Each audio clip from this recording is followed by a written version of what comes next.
दोस्तों अब हमारा सेकंड क्वेश्चन है। सेकंड क्वेश्चन क्या कह रहा है मैं आपको बताता हूँ। सेकंड क्वेश्चन में कहा जा रहा है निम्नलिखित आंकड़ों से कारक लागत पर शुद्ध वर्धित मूल्य का परिकलन कीजिए।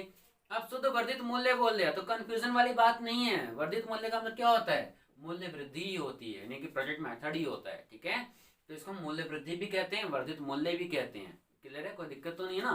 ठीक है, तो घबराने की जरूरत नहीं है। ठीक है, अब कारक लागत, जिसने हमारा थर्ड पार्ट देखा है उसको कोई दिक्कत नहीं आने वाली। क्यों? क्योंकि कारक लागत को मैंने बता रखा है वहां पे कि क्या कहते हैं इंग्लिश में। तो कारक लागत का मतलब क्या होता है? फैक्टर कॉस्ट होता है। क्या होता है? फैक्टर कॉस्ट, यानी कि एफसी। आपसे क्या बोला गया? एफसी पे निकालना है। अब एफसी पे क्या निकालना है? शुद्ध का मतलब क्या होता है? एन होता है। वर्धित मूल्य का मतलब क्या होता है? डीपी होता है। यानी आपको क्या निकालना है? एनडीपी निकालना है। किस पे? एट एफसी के ऊपर। एनडीपी एट एफसी, है ना? ठीक है, अब देखते हैं क्वेश्चन में क्या बोला गया। उत्पादन इकाई में प्रयोग के लिए खरीदी गई मशीनें, यानी उत्पादन करने के लिए जितनी भी मशीनों का आपने इस्तेमाल करा, जो खरीदी है वो क्या है? 100, 100। ठीक है, उसके बाद अब यहाँ पे बिक्री, तो बिक्री आपको दे रखी है 200। मध्यवर्ती लागतें 90।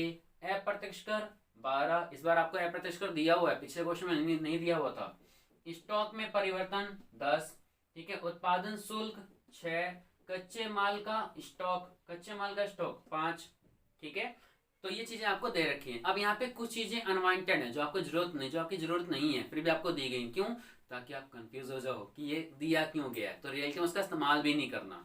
क्यों नहीं करना और किसका नहीं करना, जरा बताए तो। देखो, जैसे कच्चे माल का स्टॉक, ये आपको इसका कोई इस्तेमाल नहीं करना है। ठीक है, ये बेफिजूल में दिया गया ताकि आप कंफ्यूज रहो।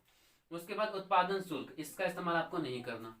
ठीक है, इसका इस्तेमाल भी आपको नहीं करना है। इसके बाद हम बात करते हैं उत्पादन के लिए खरीदी गई मशीन है, इनका भी इस्तेमाल आपको नहीं करना है। इनका भी इस्तेमाल आपको नहीं करना है। ठीक है गाइस, यानी कि इन चीजों का इस्तेमाल नहीं होगा। ये आपको बेफिजूल में दिया गया है ताकि आप कंफ्यूज रहो। तो डरने की बात नहीं, आपको अपने फॉर्मूले पे टिके रहना है, अपने फॉर्मूले पर डटे रहना है।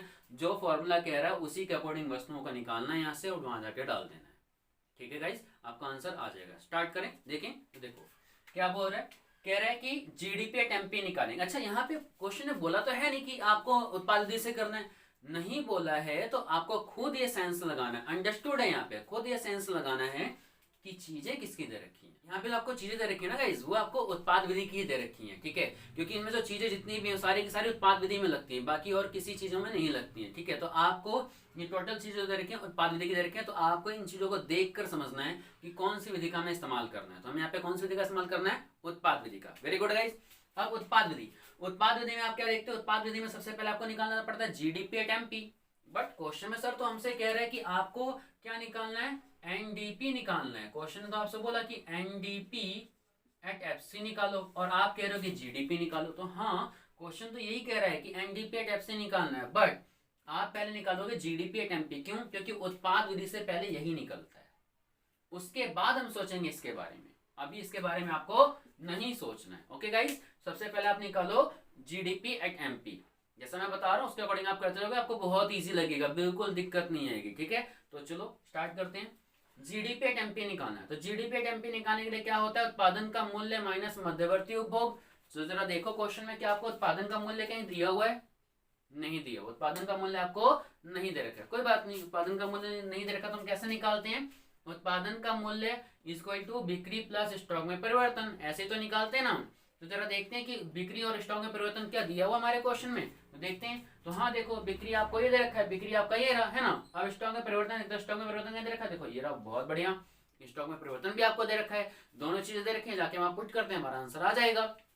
तो स्टॉक में परिवर्तन आपके पास कितना है? 10 है गाइस। ठीक है, और बिक्री आपके पास कितना है? 200 है आपके पास। ठीक है, दोनों को उठा लेते हैं यहाँ से।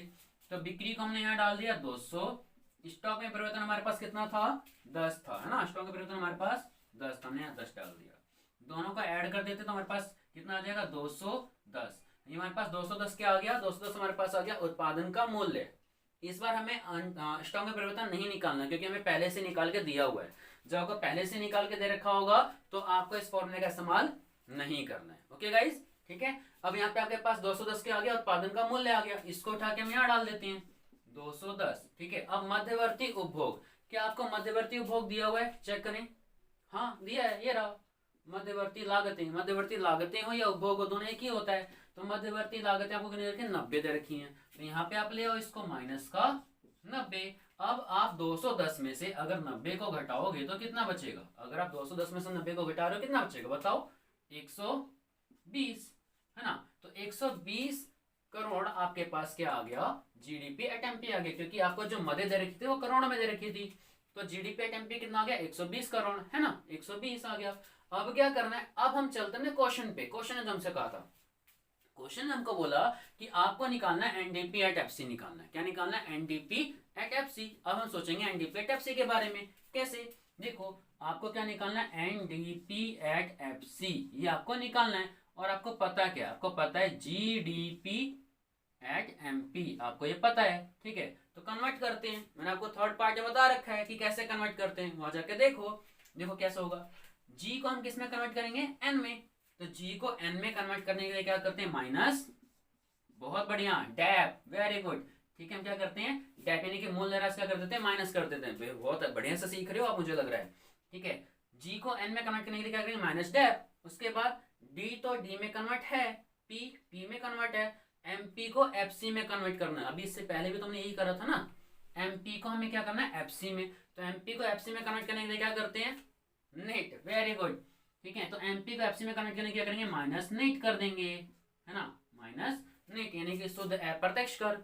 अब क्या हो जाएगा? देखो, जीडीपी एट एमपी। तो जीडीपी एट एमपी आपके पास कितना था? आपने निकाला था ना 120। यहाँ डाल देते हैं 120 माइनस डैप दिया हुआ है क्या? मूल्यह्रास दिया हुआ है क्या? बट चेक करो जरा, मूल्यह्रास दिया हुआ है क्या? नहीं लिखा ना, नहीं है। यानी कि अचल पूंजी का उपभोग दे रखा है, वो भी नहीं दे रखा। क्या स्थिर पूंजी का उपभोग दे रखा है? वो भी नहीं दे रखा। यानी कि इसके 3-4 नाम होते हैं, क्या उसके अकॉर्डिंग कुछ दिया हुआ है यहाँ पे? नहीं दे रखा। ये तीनों चारों नाम जो है ना, मैंने थर्ड पार्ट में बता रखा है आपको, आप वहां से भी देख सकते हो, ठीक है। तो ऐसी कोई चीज आपको नहीं दे रखी, यानी कि मूल्यह्रास आपको नहीं दिया हुआ, तो मूल्यह्रास हटा दो, मत लिखो, उसको हम जीरो ले लेते हैं। जो नहीं दिया उसको हम जीरो मान लेते हैं, ठीक है। उसके बाद नेट यानी कि शुद्ध अप्रत्यक्ष कर। तो शुद्ध अप्रत्यक्ष निकालने का फॉर्मूला क्या होता है? अप्रत्यक्ष माइनस आर्थिक सहायता। इससे पहले भी मैंने आपको बताया था कि शुद्ध अप्रत्यक्ष कर कैसे निकालते हैं? अप्रत्यक्ष कर माइनस आर्थिक सहायता। तो जरा देखते हैं कि हमें शुद्ध अप्रत्यक्ष कर यहाँ दिया हुआ है। अगर शुद्ध अप्रत्यक्ष कर दिया होगा तो इस फॉर्मूले का इस्तेमाल नहीं करना है, लेकिन अगर नहीं दिया होगा तो हमें करना पड़ेगा। तो देखते हैं कि शुद्ध अप्रत्यक्ष कर दे रखा है, नहीं दे रखा। तो क्या आपको आर्थिक सहायता नहीं दे रखी है? नहीं दे रखी। क्या आपको अप्रत्यक्ष कर दे रखा है? तो हाँ दे रखा है, देखो ये रहा अप्रत्यक्ष कर, है ना। अप्रत्यक्ष कर आपको देखा कितना? 12, ठीक है। अप्रत्यक्ष कर आपके पास है, तो फॉर्मूला हमारा क्या होता है? शुद्ध अप्रत्यक्ष कर कैसे निकालते हैं? अप्रत्यक्ष कर माइनस आर्थिक सहायता, यानी कि यहाँ रखेंगे 12 और यहाँ रखेंगे 0। तो आपके पास आ क्या जाएगा? शुद्ध अप्रत्यक्ष कर 12 आ जाएगा। कितना आ जाएगा? 12। तो इस 12 को उठा के यहाँ डाल देते हैं हम, माइनस का 12, ठीक है। अब आप क्या कर दोगे? 120 में से अगर आप 12 घटा दोगे, 12 घटा दोगे, तो कितना बचेगा आपके पास? 108। बहुत बढ़िया, है ना। आपके पास बचेगा 108। तो ये आपके पास क्या आ गया? ये आपके पास आ गया एनडीपी एट एफसी, जो कि आपका आंसर है। ये आपका आंसर।